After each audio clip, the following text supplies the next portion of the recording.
ازيكم عاملين ايه؟ النهارده بقى هعمل معاكم الفرخية القمر دي، فرخة تفتح النفس وطعمها حلو جدا. وكمان هوريكم ان صدر الفرخة مستوي، لان انتوا بتقلقوا جدا من الفراخ المشوية ان الصدر ما بيكونش مستوي. شايفين الصدر مستوي، ما فيهوش دم لغاية العظم وما فيهاش دم. تعالوا بقى نشوف عملنا ايه. جبت فرخة 2 كيلو، غسلتها كويس جدا وروقت عليها كده. بعد كده نقعتها في المحلول الملح لمدة ساعتين. المحلول الملح ده ريت له نص من المية، معلقة كبيرة من الملح، معلقة كبيرة من الزعتر المجفف، عود من القرفة، ومعلقتين من عصير الليمون. بعد ما قعدت ساعتين حطيتها في المصفى، صفت المية خالص. وبعد كده جبتها قدامكم، عملت فيها 6 فتحات بالسكينة زي ما انتوا شايفين. اركنيها على جنب وتعالوا نشوف الخطوة التانية. الخطوة التانية بقى هنعمل الجليز اللي هندهن بيه الفرخة. جبت حلة ونزلت بمعلقة كبيرة من الزبدة، وهننزل كمان بمعلقة كبيرة من الثوم الفريش المفروم، وهننزل كمان بمعلقة كبيرة من الصويا صوص، ومعلقة صغيرة من الفلفل الأسود، ومعلقة صغيرة من البابريكا، ومعلقة صغيرة من الملح، وكمان معلقتين كبار من عصير الليمون. وعندنا بقى زعتر فريش، وكمان روزماري فريش، هناخد منهم كام عود كده. ما عندكيش فريش حطي مجفف عادي، مفيش مشكلة. بعد ما حطيت الزعتر والروزماري حطيت بشرة ليمونة كده، ونبتدي نقلب على درجة حرارة متوسطة لغاية ما القوام يتقل معانا. وانا بقلب هنا افتكرت ان انا نسيت العسل، فهحط معلقة كبيرة مليانة من العسل الابيض. انا كنت هنساه، انتي اوعي تنسيه.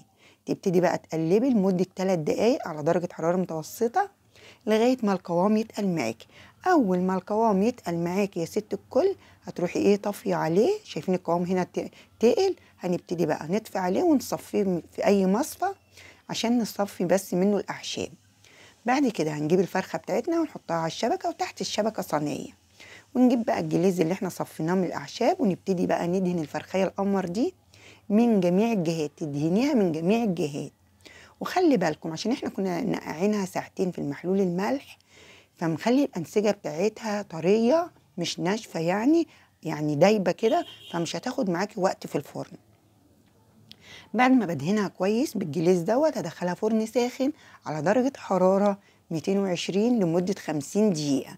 هي الفرخة دي عشان 2 كيلو خدت معايا 50 دقيقة.